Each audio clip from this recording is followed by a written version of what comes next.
자, 7번은 조건문이라고 하는 겁니다. 이걸 조건문이라고 불러요. 앞에서 나온 조건하고는 다릅니다. 조건과 조건문은 완전히 다른 거예요. 조건문은 조건들을 가지고 문장을 만든 걸 말합니다. P라는 조건, Q라는 조건을 가지고 문장을 만드는데 어떤 문장을 만드냐면 가정과 결론으로 나누어서 문장을 만듭니다. 가정, 결론. 자, 그리고 가정과 결론 사이를 화살표로 표시를 합니다. 그래서 화살표의 시작점이 가정이 되고요. 화살 촉에 해당하는 것이 결론이 됩니다. 그럼 뭐야? 가정은 뭐뭐이면 요거에 해당하는 거고, 어떤 조건 P 조건이면 뭐뭐이다. Q 조건이 만족된다. 요런 문장인 거죠. 자, 근데 이 문장은 조건 두 개를 이렇게 가정과 결론으로 연결을 했을 때 요것은 명제가 됩니다. 물론 뭐 어떻게 연결하느냐에 따라 명제가 안 될 수도 있습니다. 하지만은 대부분 우리가 P와 Q가 같은 대상을 가지고 얘기를 하기 때문에 가정과 결론을 묶으면 이것은 조건문이 명제가 되는 경우가 많습니다. 그래서 두 조건 PQ에 대해서 명제 P이면 Q가 참일 때 이렇게 나타냅니다. 이건 뭐냐면 화살표를 두 줄로 하는 거죠. 얘가 거짓일 수도 있고 참일 수도 있기 때문에 구분을 한 거예요. 명제 P이면 Q, 즉 조건문이 거짓일 때 얘는 두 줄 한 다음에 not으로 붙입니다. 그럼 이렇게만 나타냈을 때는 이 명제가 참인지 거짓인지 알 수 없지만 두 줄로 해놓은 다음에 이렇게 not을 붙이거나 안 붙이거나 하면 이 조건문이 참이란 얘기구나, 거짓이란 얘기구나, 이렇게 구분할 수가 있겠죠. 자, 여기서 지금 공부하는 그 규칙대로 앞으로 계속 써 나가도록 합니다. 자, 이 조건문의 진리집합에 있어서 중요한 내용 한 가지를 추가하겠습니다. 바로 이 내용인데요. 이건 명제와 집합이라고 했지만 이걸 우리가 그 조건문과 집합 이렇게 이름을 붙입시다. 조건문과 집합이다. 이렇게. 무슨 관계가 있느냐? 자, 명제 P이면 Q라는 조건문이 있을 때 가정 P와 결론 Q의 각각의 진리집합을 라지 PQ라고 합시다. 이때 이 조건문이 참이면 진리집합 사이에 이런 포함관계가 있다라는 거예요. 자, 가정에 해당하는 조건의 진리집합이 결론에 해당하는 조건의 진리집합의 부분집합으로 들어갑니다. 이거는 역도 성립하는데 거꾸로 해도 성립해요. 무슨 얘기냐면 만약에 P가 Q의 진리집합으로 들어가면요, 요 P에 해당되는 조건 그리고 Q에 해당되는 조건에 대해서 P이면 Q이다라는 조건문이 참이 됩니다. 자, 왜 그런가 하면 우리가 이래요. 만약에 P라는 집합이 있고 Q라는 집합이 이렇게 있을 때 우리가 P라는 집합 속에 들어있는 원소라면 그 원소는 무조건 Q 속에는 당연히 들어있겠죠. 그래서 X가 P에 속한다면 당연히 Q에도 속한다 라는 뜻입니다. 그런데 우리가 이거를 예를 하나 들어서 생각해보죠. 예를 들어서 이 Q라는 집합을 그 직사각형의 집합이라고 합시다. P라는 집합을 정사각형의 집합이라고 해봐요. 그러면 우리는 이렇게 얘기할 수 있다는 거예요. 정사각형이면 직사각형이다 라는 문장은 맞는 문장이죠. 참이 문장이 됩니다. 그게 딱 이 상황에 어울리는 이해가 되겠죠. 하지만 거꾸로 직사각형이라고 해서 정사각형이다 이 말은 못하는 거죠. 그러니까 여기서 여기로 가는 건 이렇게 되고 여기서 여기로 가는 건 참이 된다 이렇게 얘기할 수가 있습니다. 자, 지금 한 번에 여러 개를 하니까 좀 헷갈릴 수가 있는데 하나하나 이해하고 넘어가서 나중에 이제 뒤에서 필수 예제를 풀면서 우리가 좀 더 명확히 정리를 하면 되니까 걱정하지 마세요. 자, 이번엔 명제 두 번째 단원이고요. 명제 역과 대우라고 하는 겁니다. 사실은 역과 대우 말고 이라는 것도 있긴 합니다만은 교육과정에서 좀 빠졌어요. 그래서 여기서는 역과 대우를 위주로 살펴보겠습니다. 근데 이제 이도 알면 사실은 역 대우를 얘기하기가 더 쉬워요. 자, 어떤 거냐면 이 조건문이 있지 않습니까? 두 개의 조건 P하고 Q를 가정과 결론으로 삼아서 이렇게 우리가 문장을 만들면 이게 조건문이라고 하죠. 이 조건문에서 가정, 결론을 뒤바꾼 것. 그러니까 원래 결론이었던 것이 가정이 되고 가정이 결론이 되는, 그러니까 PQ를 바꿔놓는, 아니면 이제 화살표 방향을 바꿔놓는 거라고도 할 수 있죠. 이것을 우리가 이제 역이라고 해요. 역명제. 원래 명제의 역이다. 역명제다. 이렇게 얘기를 합니다. 그 다음에 이제 이는 뭐냐 하면 각각을 부정을 하는 거예요. 부정. P이면 Q이다 해서 P가 아니면 Q가 아니다. 이렇게 가정결론을 둘 다 부정한 상태를 우리가 이라고 합니다. 그럼 대우는 뭐냐 하면 그 두 가지를 합친 거예요. 그러니까 가정결론을 뒤바꾸면서 부정해버리는 거죠. 그러니까 부정한 걸 또 뒤바꾸는 거예요. 예?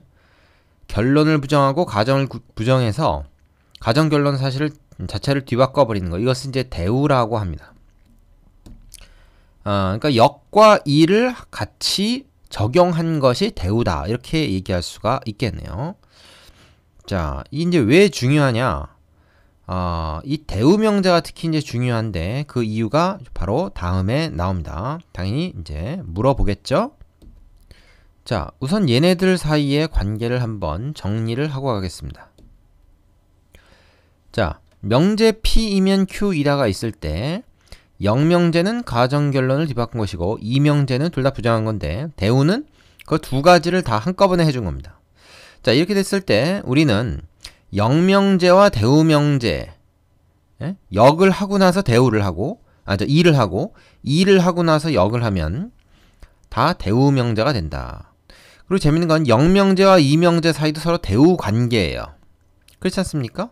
요거를 갖다가 지금 가정결론을 뒤바꾸면서 역을 부정을 해버리면 얘가 되는 걸 우리가 확인할 수가 있죠.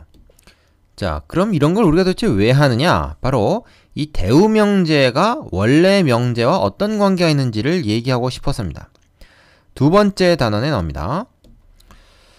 자, 이번에 정리된 내용 봅시다. 명제의 역과 대우의 참과 거짓이다 그랬는데 어떤 예를 하나 들고 있어요. 그 예를 그대로 가져오겠습니다. 지금 P이면 Q이다 라는 조건문이 있을 때 이 가정을 우리가 어떤 존재가 사람이다. 이걸로 하고요. Q를 어떤 존재가 동물이다. 이거라고 얘기해 봅시다. 그러면 이거를 조건문으로 만들면 어떻게 되죠? 사람이면 그것은 곧 동물이다. 사람은 동물이다 하는데 이 동물 중에 일부가 사람 아닙니까? 사람도 일종의 동물이니까. 그러니까 이제 진리집합 사이의 포함관계로 우리가 얘기를 하면 사람 집합은 동물 집합의 부분 집합으로 들어가 있는 거죠. 그러면 앞에서 봤지만 사람이면 동물이다 라는 명제는 참입니다. 사람이면 동물이다. 이건 참이 돼요. 그죠? 두 줄로 합시다. 그런데 이거 역명제는 어떻습니까? 동물이면 사람이다.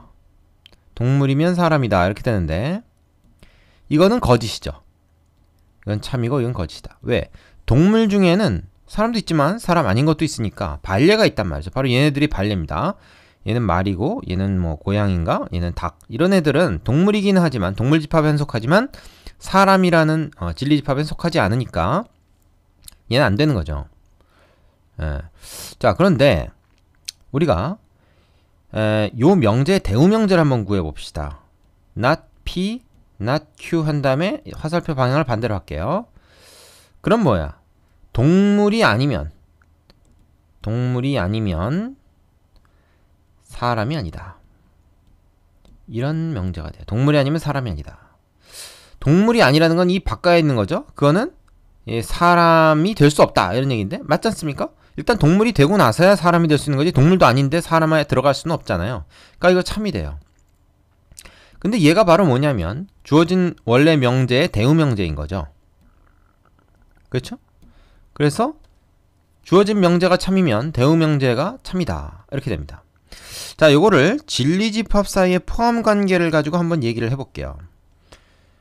얘가 참이 되는 이유는 진리집합 라지 Q가 P가 진리집합 라지 Q의 부분집합으로 들어가기 때문이죠. 근데 그걸 부정한 것은 여집합들입니다. 그죠? 그러면 여집합 사이에는 반대 포함관계가 성립한다는 거 우리가 알고 있죠. 따라서 원래 명제, 원래 조건문이 참이면 이게 성립하는 것이니까 그거의 대우명제는 얘가 성립한다는 주장이 돼서 참이 됩니다. 얘가 참이면 얘가 참인 거죠. 자, 그래서 왜 주어진 명제의 대우명제가 주어진 명제와 진리값이 같은가 하는 내용은 진리집합 사이의 포함 관계를 가지고 얘기할 수가 있다는 겁니다. 그래서 원래 명제, 원래 조건문이 참이면 대우명제도 참이고, 원래 명제가 거짓이면 대우명제도 거짓이다. 이렇게 얘기할 수가 있습니다. 정리해 보겠습니다. 자, 명제의 역과 대우의 참과 거짓. 자, 명제 P면 Q가 참이면 대우도 반드시 참이고, 명제 P면 Q가 거짓이면 대우도 반드시 거짓이다. 그러니까 원래 명제와 그거의 대우 명제는 진리값이 같다. 이렇게 얘기합니다. 진리값이 같다. 진리값이라는 게 이제 참이니 거짓이지 하는 거죠. 자, 그런데 요거 주의하셔야 됩니다. 지금 얘기 안 했는데, 명제 P면 Q가 참이라 하더라도 역은 반드시 참인 것은 아니다. 원래 명제와 그거의 역명제는 진리값이 서로 반대냐? 그것도 아니에요. 진리값이 같은 것도 아니고 반대라고도 할 수 없고 그때그때 다릅니다. 그러니까 여기서 이제 동물이면 사람이다라는 건 거짓이었잖아요. 하지만 어떤 조건문에 있어서는 그 역명제도 참인 경우가 있습니다. 예를 들어서 삼각형의 세 변의 크기가 같으면 세 각의 크기도 같다. 이거 참이죠. 이거 역은 어떻습니까? 삼각형의 세 각의 크기가 같으면 세 변의 길이도 같다. 이것도 참이거든요. 그러니까 둘 다 정삼각형을 일컫는 표현이 되기 때문에 이때는 사실 세 변의 길이가 같은 진리집합이나 세 각의 크기가 같은 삼각형들의 모임, 그 진리집합이나 다 똑같이 정삼각형을 나타내는 거기 때문에 사실 이 두 개의 진리집합이 동치, 상등이 돼버리는 거죠. 그러니까 서로가 포함 관계가 있으니까 이때는 원래 명제와 그거의 역명제가 둘 다 참이 됩니다. 진리값이 같게 되는 거죠. 자, 그런데 그렇지 않은 경우도 있고 그런 경우도 있기 때문에 원래 명제와 그거의 역명제는 진리값이 일치하지 않는다. 진리값이 일치하지 않는다. 이렇게 얘기해야 돼요. 일치할 수도 있고 아닐 수도 있고 그렇다는 겁니다. 그러나 대우명제하고는 반드시 일치한다. 원래 명제가 참이면 대우도 참, 원래 거짓이면 대우도 거짓. 꼭 기억하셔야 됩니다. 자, 그래서 이거 이제 어디에 쓰이냐면 뒤에 나오지만 원래 명제를 증명하기가 힘들 때는 그의 대우명제를 증명해버리면 돼요. 대우명제가 참이면 원래 명제도 거짓이니까 거기에 좀 이게 아주 유용하게 쓰입니다. 이 내용이. 자, 그 밑에 특강이라고 정리되는 거 한번 보겠습니다. 자, 3단 문법이라고 하는 건데요. 이건 이런 겁니다. 자, P이면 Q이다가 참이고 Q이면 R이다가 참이면 P는 R이다. P이면 R이다도 참이다. 이건 당연한 거죠. P이면 Q이다가 참이라는 거는 P가 Q의 부분집합으로 들어가는 거고 진리집합 사이에 Q이면 R이다가 참이면 Q집합이 R집합이 진리집합으로 들어가는 거니까 이 경우에는 당연히 P는 R의 부분집합으로 들어가겠죠. 따라서 얘랑 얘가 참이면 얘도 당연히 참입니다. 그래서 우리가 P가 R에 속해 있다는 것을 증명할 때 중간에 Q라는 걸 이용해서 P가 Q에는 속해 있다. 근데 Q는 R에 속해 있다. 그럼 P가 R에 속해 있다는 것을 간접적으로 증명한 셈이 된다는 거죠. 그걸 우리가 3단 논법이라고 합니다. 대표적인 증명 방법이라고 볼 수 있죠. 자, 요거 별 어려움 없으니까 개념 확인 코너 풀어보시고 바로 필수 예제로 넘어가겠습니다.